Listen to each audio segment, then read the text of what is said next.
I knew a little bit about Claude Parent's work through his collaboration with Paul Virilio. I studied architecture in the 1990s at a time when their collaborative work was coming back into focus. But it wasn't really until I started spending more time in Paris. And by chance, I was living in the 14th arrondissement, and I got to know the building where the Fondation Avicenne is today, that I started asking questions about why I didn't know more about this architect. So that was the beginning of my journey. I eventually focused on researching his temporary installations from the early 1970s, following his years of collaboration with Virilio, because those projects existed in fragments, and I felt like it would be useful to put them back together somehow so that we can study them and so that we could know more about them. And most of all, I was interested in these installations as experiments, meaning that big ideas about architecture could be tested in public using pretty accessible means.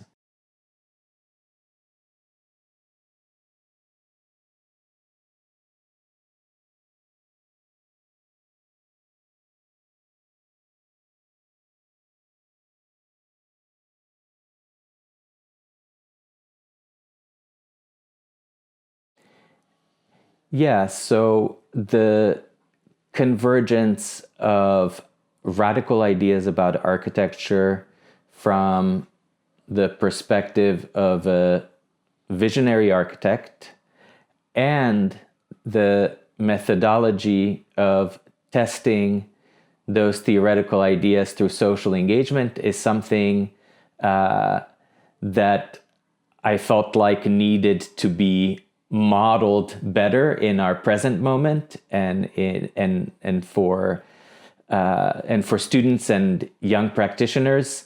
I've always been interested in experimental architecture, but I was fascinated by how the methods of experimentation moved from paper to tangible space, in this case, interior spaces of the Maison de la Culture.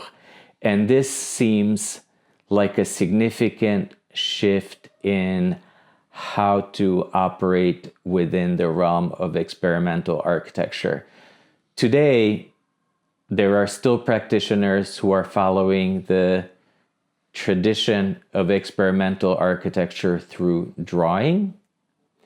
We also have interesting practitioners who are engaging the public more directly, but rarely do these worlds come together in the way that Claude Parent modeled for us 50 years ago. So it was this convergence of radical vision and social engagement that I thought these projects modeled so well that I wanted to bring that back into the present.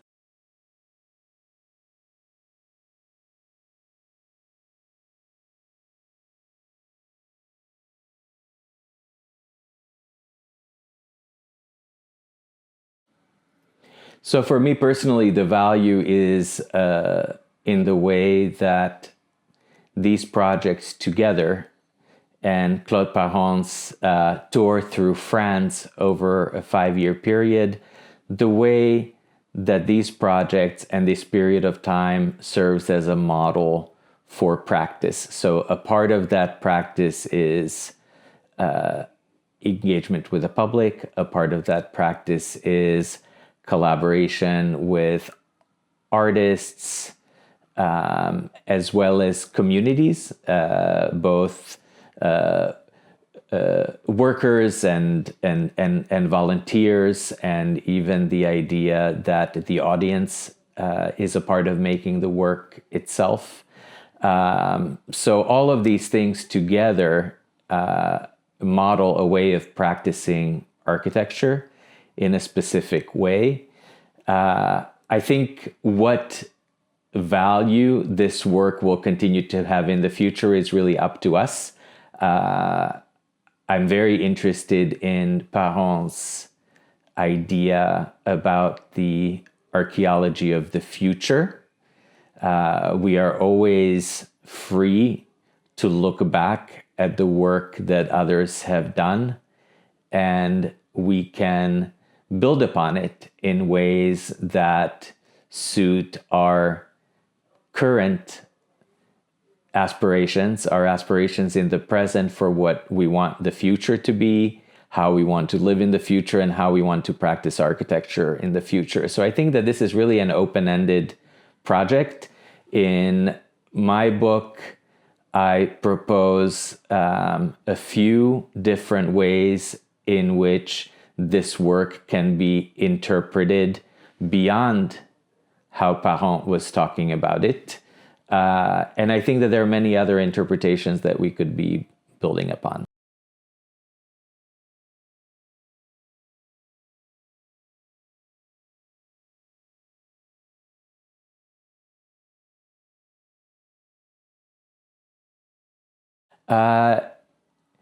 So I was very lucky that during my research I found binders and binders, pages and pages of newspaper clippings that Claude Parent's wife and partner Nad saved over that period of time.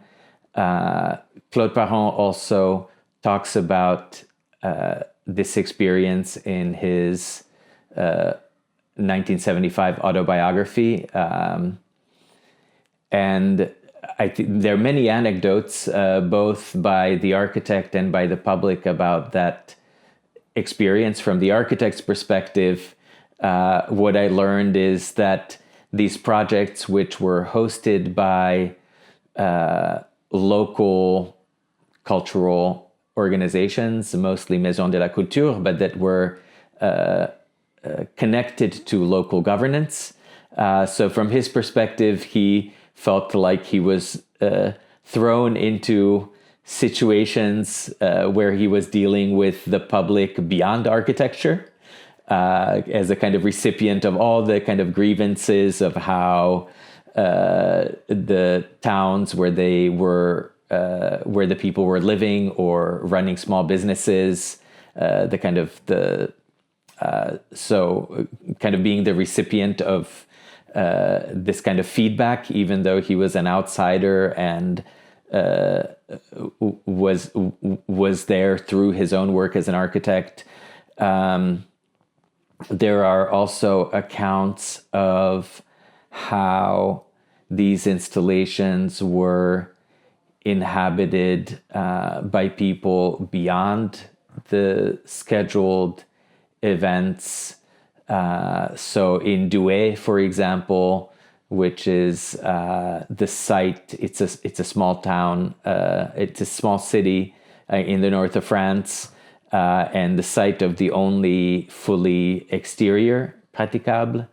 There are accounts of children kind of playing on the installation and inhabiting it in their own way.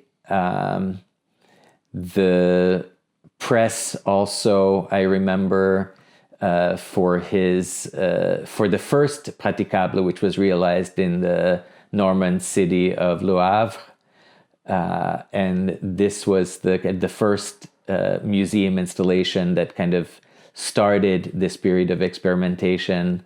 The press called it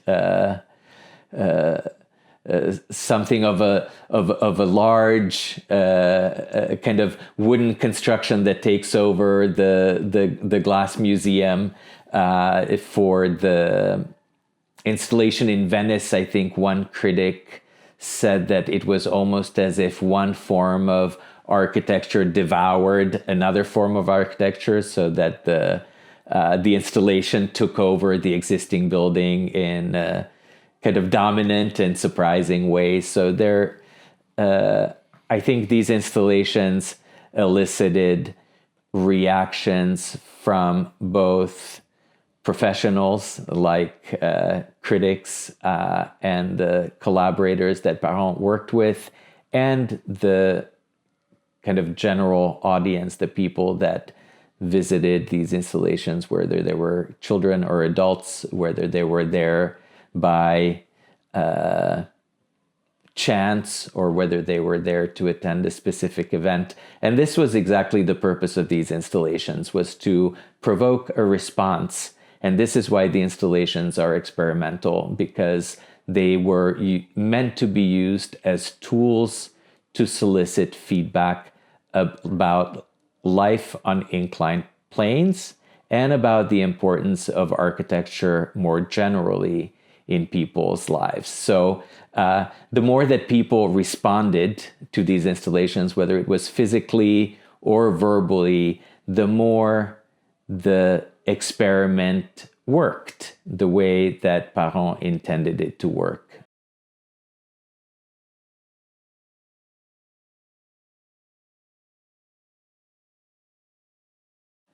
Like I already said, these projects existed in fragments. They were designed and built relatively quickly. Some of the installations were built without any drawings either remaining or ever existing. We'll never know. For example, the installation in Nevers, we have photographs of it. We know that the installation was built in collaboration between the architect and the staff of the Maison de la Culture there, using existing municipal scaffolding and wood boards, but there were no drawings. And so in this example, I was working between photographs of the installation itself and then going to the site to figure out where exactly in the building the installation was installed, and then using the existing building as and the clues that the existing building gave me to really figure out how to reconstruct this installation accurately with in terms of dimension and proportion and how it fitted in the site. And so this is an example of how I worked throughout all the sites in Caen, in Amiens, in Mâcon, going back and forth between the archival material that existed, so sometimes photographs, some photographs of realized installations, sometimes photographs of models, sometimes drawings, but never all for each project. And in the book, one also learns that as the kind of conditions for this work shifted in the mid-1970s, a number of these installations were never built. So it was even more important in a way to try to imagine how what Claude Parent had proposed through models and drawings would have fitted within existing buildings. So yeah, I used existing drawings. I visited every site. I measured all the existing buildings in search of information about site specificity. And then through reconstructing digitally through models and drawings, Parent's designs, but also the existing buildings, I came to a very different understanding of how profoundly site-specific these installations were. And this is really something that was never talked about and not at all self-evident from the materials that existed before this kind of before this research really took place. So I'm very aware that my research happened after a wave of, let's say a revival of Claude Parent's work had already happened in the 1990s. So I almost think of the work that I'm doing as the third wave of the oblique function. I would say that the first wave was the work itself. You could argue that already the installations that my book deals with were already a second interpretation of the ideas that Parent and Virilio developed together. The installations happen after this period of time. And so even the book, Vivre à l'oblique, the way that I talk about it in my own book is that it's a rewriting of an existing theory, and Claude Parent's own rewriting without Virilio. And so I think that this is an important point because it actually changes how the oblique function is positioned as a hypothesis rather than a provocation. And in this sense, I think that this book, Vivre à l'oblique, is very different from the written manifesto in the series of magazines, Architecture Principe, and different from the church.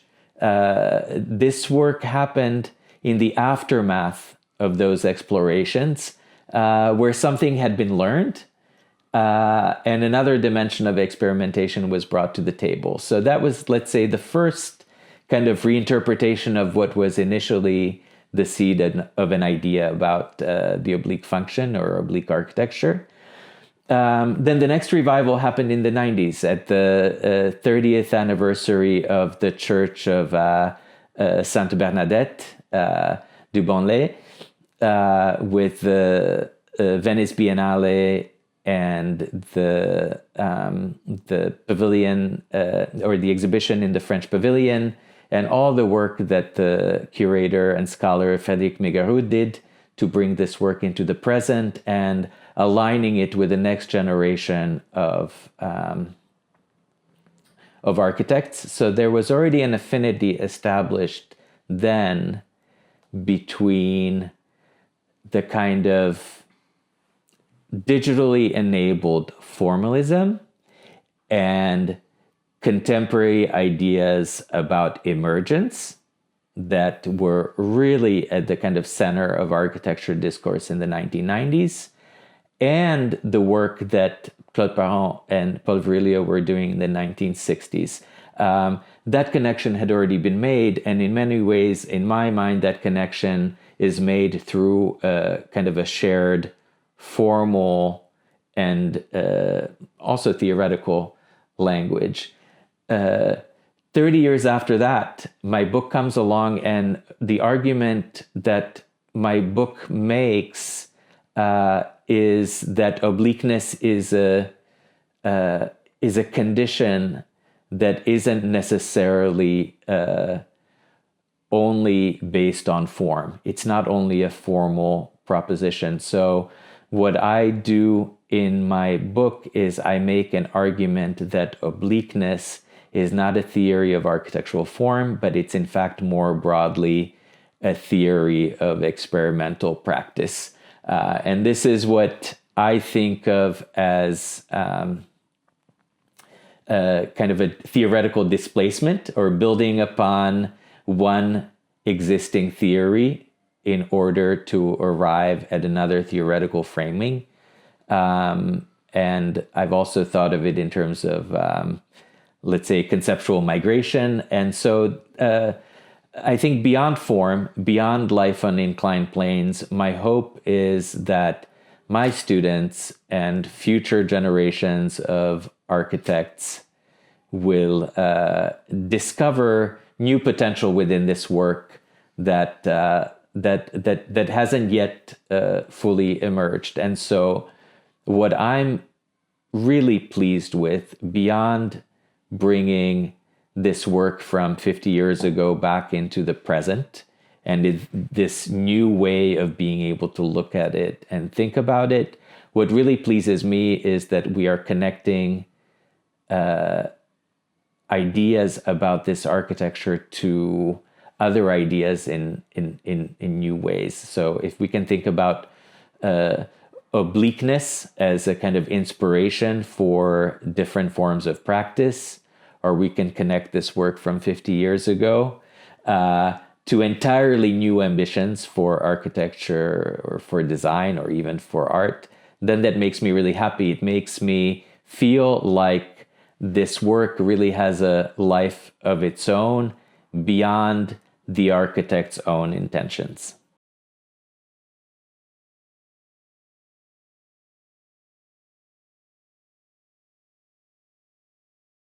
Yeah, I don't have specific questions, but I could talk about this for a long time. But maybe I will say that I think it's a really interesting time for this work, which, belongs to another era. And it belongs to an age when architecture was concerned with, in some ways, a completely different set of issues. I think it's interesting for this work to come back in the way that we think about the ground today. I think my personal interest in this theory and in these installations specifically was in the way that, let's say, space, whether it's interior space or private space, or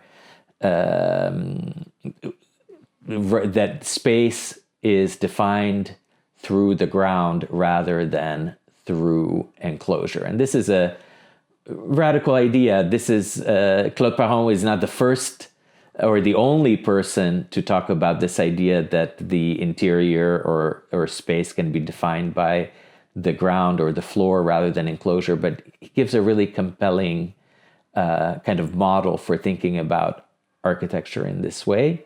And at the same time, our concerns for the ground today are, I could say, very different, but also incredibly urgent.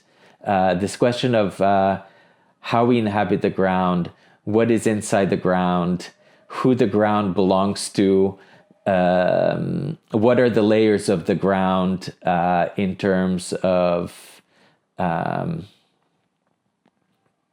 how we think about materials, how we think about energy, how we think about property. I feel like all of these things are on the table for architecture and just for our society to think about right now. And so I think it's interesting to think about some of these issues through the lens of obliqueness.